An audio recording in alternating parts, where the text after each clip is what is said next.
In the previous installment of What on Earth is Going On with the Day Before, we discussed how the game's at the time newly released trailer revealed the developer's use of unaltered, straight from the store bought assets plopped into the world, showcased a real lack of any notable mechanic, systems, features, or enemies in the game. There just wasn't much of anything going on, and that the intro to that trailer was clearly a shot-for-shot, one-for-one identical ripoff of a Call of Duty Black Ops trailer, continuing the developer's tradition of heavily inspired to the point of possible infringement, those just added to the top of the growing list of red flags surrounding the game, with things like the fact that the developer's history includes not one but two early access games that they abandoned shortly after release, them delaying the day before 1 month out from their launches not once but 2 times. They did this twice. First, reportedly because they wanted to upgrade to Unreal Engine 5, despite the fact that the game's visuals have clearly degraded over time. And the second last-minute delay happened because of a trademark dispute. A dispute that they claimed not knowing about ahead of time, resulting in Valve removing the day before from Steam, after which the developer announced an 8-month delay. We later on discovered, since the trademark process is public record, that Fantastic absolutely knew that there was an issue, likely back in August of last year, if not at the latest in November, when they were sent a notice that the trademark was not approved. And then just a few days after all of that happened, Fantastic came out speaking to IGN and said that they were actually planning to delay the game prior to this trademark issue, which meant that their entire statement, being that the delay was happening because of this trademark thing that they just found out about and they were completely blindsided by, was just a lie. They had just lied about it. And then shortly after that, the 10-minute gameplay trailer, along with a few others, were subsequently removed from YouTube due to trademark issues. It is honestly exhausting trying to keep up with everything that surrounds the day before, but I do so, frankly, because, well, I mean, man, what a story, but also what a disappointment from what at one time was Steam's most wish-listed game to the mess of everything that's happened since then. So that was everything, basically, as of early February when we released our last day before video. And there have been a few updates since, which we'll get to right after this. Today's video is sponsored by Skillshare. Skillshare is an online learning community with thousands of classes for all kinds of crafts and hobbies, including photography, design, and illustration, as well as having hundreds of career-focused classes. Whatever it is you might be looking to learn more about or improve, Skillshare will likely have something for you. As we know, traditional work and jobs are not a one-size-fits-all any longer. I know that very well myself. There's just a huge diversity of ways you can make a living, and Skillshare can help you learn some of those tools for a career that fits you. You also don't have to take one huge class. You can start small, learning minor skills that could have a big impact for you personally. I know myself, I've been looking at things like the productivity and time management class, as that seems very helpful right now since Diablo 4 has taken over my life. Also, I should probably check out the marketing your brand or business classes, seeing as my logo is a giant F. Might need some freshening up there. That'd be nice. If you'd like to check out Skillshare for yourself, the first 1,000 people to use the link in the description below will get a 1-month free Skillshare trial. Shortly after that last bit of coverage, on February 12th, Fantastic released a statement on Twitter that was addressing the removal from Steam, as well as the fact that some of their videos were taken off of YouTube. The statement reads as follows. First, Steam and then YouTube removed some of the day before videos from our channel due to a trademark dispute. 3 facts. 1, the so-called owner of the rights of the title is the creator of the calendar app, which has nothing to do with the game's category. They are correct in that the trademark for the day before is related to a calendar app and not a video game. I don't understand the point of calling them a so-called owner, because they are not the so-called owner of the day before trademark. They are the owner of the day before trademark, all of which is publicly available information, which we'll recap here in a second. Fact number 2. After we announced the game in 2021, he also wanted to take over the title and file the trademark ahead of us. This fact is also accurate, although it conveniently leaves out the fact that they waited a year after revealing the game to even send in the application for trademark for the name the day before. So it's not like it took much to beat them to the punch. And fact number 3, he ambiguously offers to contact him to discuss something, but what? Wait, what?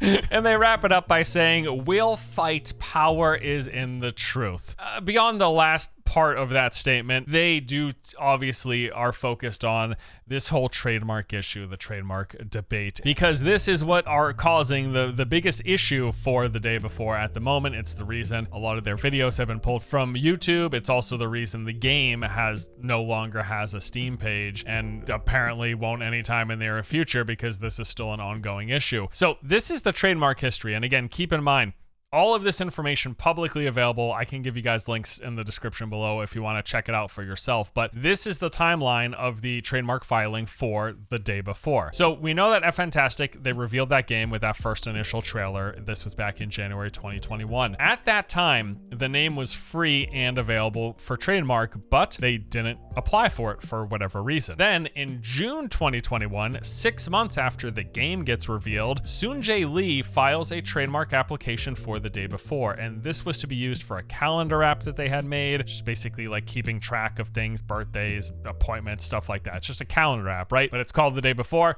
They file trademark for this. Then in January 2022, Fantastic finally submits their application for trademark for the day before. This was 7 months after Soon-Jae Lee did the trademark for their calendar app, and again, a full year after they revealed their game. So in August 2022, Soon-Jae Lee trademark was then at that point published for opposition, which from what I understand, this basically means this was the time where Fantastic were notified, could and should have stepped in to say, hey, no, we want that trademark. We've got this game. It's got a ton of views on, it's got a page on Steam. It's got a ton of views on YouTube. Apparently, and as they said, they didn't know anything and they didn't do anything because come November 2022, the opposition window closes. Time had passed and Soon-Jae Lee's trademark for the day before at that point gets approved. It is official. It is on the books. The day before belongs to Soon-Jae Lee. In that same month, in November, according to the official U.S. Patent and Trademark Office records, which again, it's all publicly available. You can look this stuff up yourself. Fantastic at that point received an action notice that their trademark would not be going through. Basically, that their application for that name was being denied. They say that they didn't find out about the trademark issue until January 2023, but according to the official public trademark records, they should have known that there was a problem as of August 2022 when that notice of opposition for trademark got published. But even if they didn't know then, they absolutely found out and should have known in November that their trademark wasn't being processed because the day before was already owned by someone else. So with all of that publicly available info,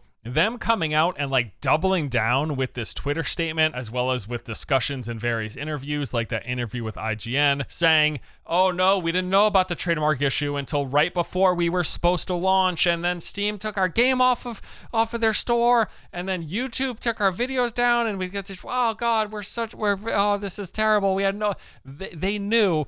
They absolutely knew. They're either lying about knowing and are just using this as a convenient excuse to delay a game that most likely isn't ready from all accounts, from everything we've seen. It doesn't look like a finished product yet. They probably need more time, which doesn't surprise me. Or if they're not lying about all of this, then that means they filed for trademark for the day before and then just didn't follow up on anything and somehow missed all of the official warnings and documentation that they got sent, that we know they got sent through the trademark application process. Either one of these, whether it is that they are lying and using this as a convenient excuse to delay the game because they need more time, seems highly likely, or that they filed for trademark and just like said, well, that's it, right? We filed and it must be ours, and just didn't pay attention to any of the other documentation, notices, whatever. Either one of those things, not a particularly great look for the developer or a good outlook for the game. As of today, this issue still hasn't been resolved, or it has, I guess. The day before trademark is currently still belonging to Soon-Jae Lee for the calendar app that they are making. The day before game has still not returned to Steam, and those YouTube videos that got pulled for trademark disputes have still not been reinstated. Fantastic has came out and stated that, yeah, we're working on this. We got like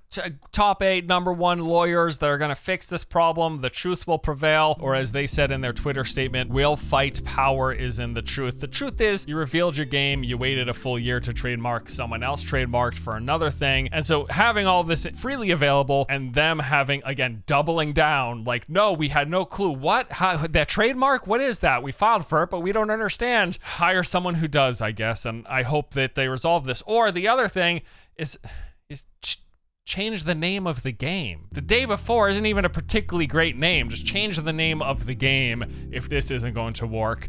Or maybe they don't want to because, again, they could just be using this as a convenient excuse for the delay. Updates on all of that trademark stuff is just one bit of the new information and things that I wanted to discuss. Next is, interestingly enough, even though they don't own the trademark to the Day Before, they are still freely using the name. For example, in some videos that they have published, there was a developer vlog that they released in mid-February after releasing that 10-minute gameplay video. This was actually as well probably the best video that they've shown for the game thus far. It showcased development of the Day Before as it's gone through since 2019 and putting on display exactly how things have changed with time. So originally, the game had more stylized visuals, you could say akin to something like Fortnite, although at a glance, it actually reminds me quite a lot of State of Decay. And they had quite a few gameplay clips in here with like characters running around the environment, fighting zombies, driving through buildings, smashing through fences, placing down camps. Funny enough, this version of the Day Before seems a whole lot more like a real fleshed out video game than everything that we've seen of the current iteration. That video mentions how in 2020, thanks to funding from their publisher Mytona, they made some significant changes to the game, resulting in what we have seen from 2021 until today, which, mind you, that in and of itself has seemed to go through several changes. If you compare the gameplay trailer, that initial reveal trailer in 2021 to that most recent 10-minute gameplay reveal from February, visually those look like entirely different games. Like, again, it looks like the style of the visual presentation went through a pretty big overhaul from 2021 to early 2023. This looks the most legit out of everything that they've revealed so far,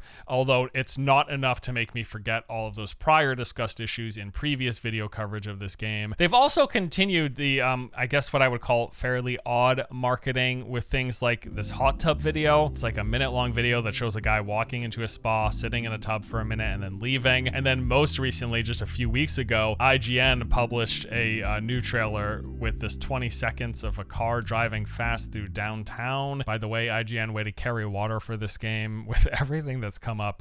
Well, I guess I shouldn't say. I'm not surprised. It is IGN after all. But yeah, this thing was massively disliked. It's like 90% dislike ratio. It's got some pretty hilarious comments in there, honestly. A lot of references to like the Fast and Furious. And I don't know. I'm trying to not to be overly picky on this game. Like, I'm trying to not be too petty about things.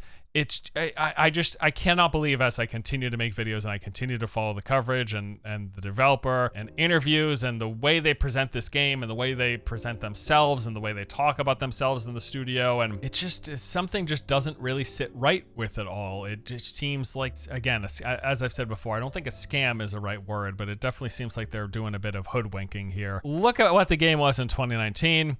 Then look at the reveal trailer they had in 2021, and then look at the most recent gameplay trailer from February. It's like, it looks like three different games, right? It's just kind of crazy. And the fact that out of all of the footage that they've shown so far for the current iteration of the Day Before, so much of it seems scripted. When they did finally reveal that gameplay trailer, which has since been yoinked off of YouTube, again, because of those trademark issues, even that was like, there was like 5 zombies in the whole thing, barely any showcasing of systems and features. There were more systems and features in that 2019 version that they showed in the dev vlog. And I guess if nothing else, that gives me hope that if they had that in 2019 in their cartoony-esque aesthetic version of the game, maybe all of that stuff and more, then we can assume will be in the current most recent iteration of the game that's supposed to be coming out in November. I guess we will wait and see.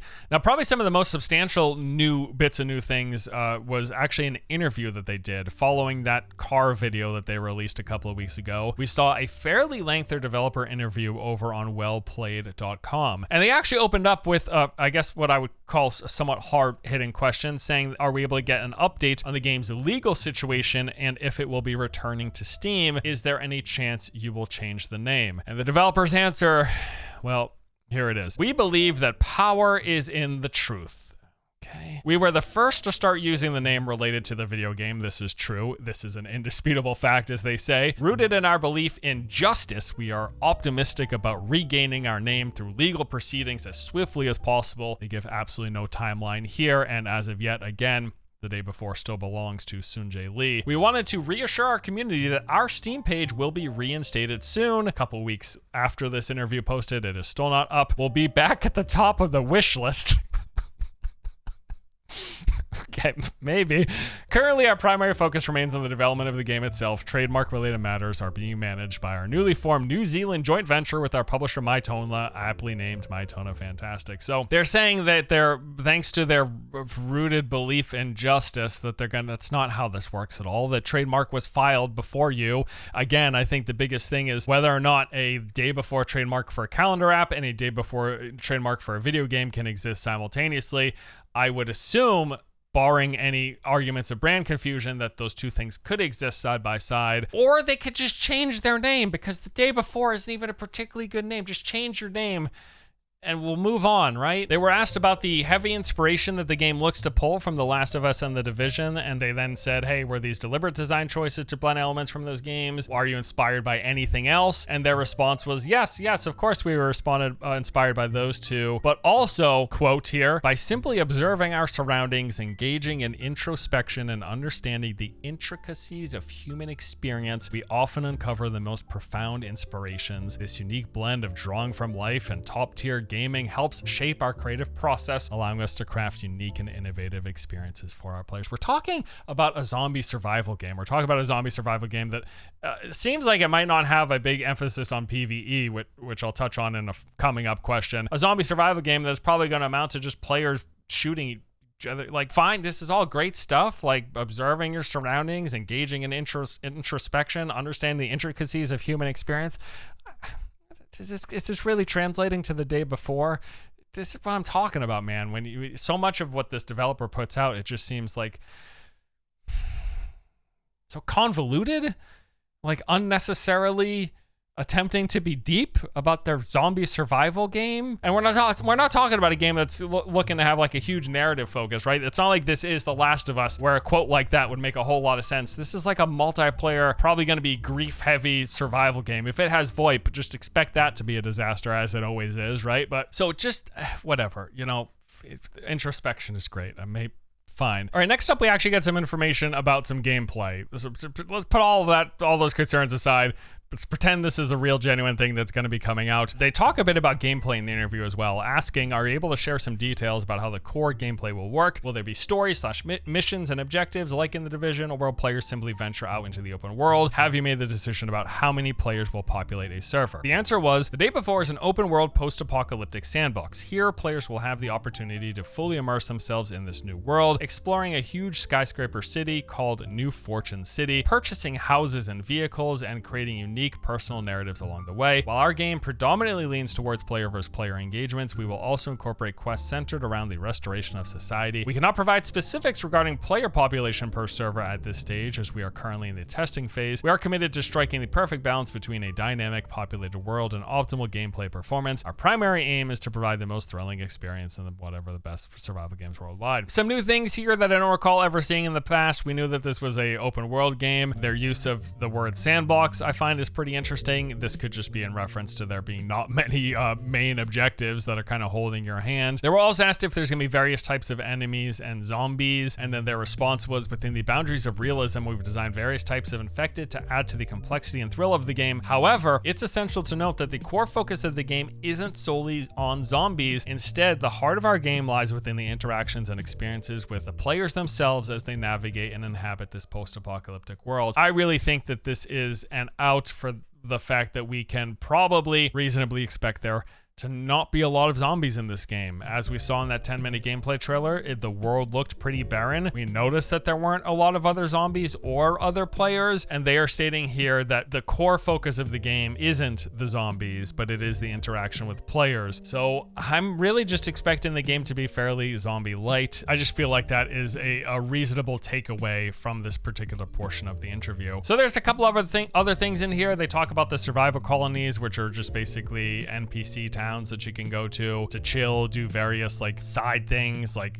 play musical instruments and relax in the hot tub like we've seen, or work out in the gym. They were asked about base building, and apparently there is going to be some customization. We did see this in one of their prior trailers. And then finally, and most notably, they were asked about the current planned release date, the announced release date of November 10th. And the response to this was, we are excited to confirm that the day before will launch first on PC, slated for November 10. Immediately following this release, we will be sharing a roadmap of forthcoming updates to keep our player base engaged and excited. This roadmap will include new features and content additions, emphasizing our commitment to continuous game development, something that they have not committed to with their prior games. Both of their prior PC releases that came to early access were abandoned a few months to just a couple of months after those were released, and I think whether or not the day before is going to continue to see support is going to entirely depend on its popularity. It is worth amending that, though, and adding that their most recent game, which was Prop Night, that prop hunt / Dead by Daylight hybrid game, that has continued to see support, even though reviews are not good currently as it states at the moment. They at least haven't abandoned that one as of yet. And then they said that their initial focus is on the PC platform and that console updates will be coming later down the line, and we will just have to wait and see. So those are the biggest takeaways from that interview.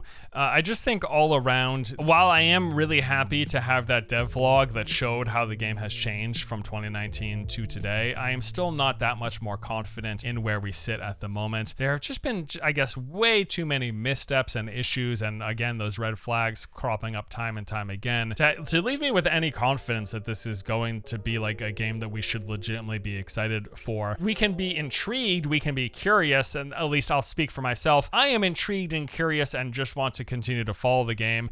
And I will tell you, this is one of my most anticipated games of 2023. Not anticipated because I think it's going to be one of the best games, but like the anticipation is palpable. I cannot wait until this thing comes out because I just want to see where all the chips fall when it finally releases. It's just been really, really interesting. And I do want to wrap up by just saying, as I have said in some prior coverage of the game, the reason we're following this game with such a microscope is pretty clearly, at least to me, because there is so much yearning for a game like this, a good variation of an open world zombie survival game. You know, we do know Naughty Dog is working on their Last of Us multiplayer game, although that apparently, I saw recent reports, has seen some hiccups and might be delayed from what their initial window was for release, so we might not be seeing that as soon as we may have hoped. But there is clearly a yearning for a new zombie survival multiplayer experience. There is a market for this. It's pretty evident to me, and I hope some developers can step up and deliver on it. I'm not expecting Fantastic to do a fantastic job of this genre. They haven't done a fantastic job with any of their prior games, frankly. Despite whatever the fate of the day before ends up being, I hope that other companies and developers use this as an obvious sign that there is a thirst for this style of game and that someone should come in and fill that void. That would be great. That's what I am ultimately hoping for, however this thing turns out. But that is it for today's update on the day before. Thank you guys for watching. I will continue to keep you posted as time goes on, and we are just 4 months away from the November 10 release, assuming we're not going to see a third delay. Probably will. Probably will. Thank you for watching. Hope you enjoyed the video. I'll see you guys in the next one. Take it easy.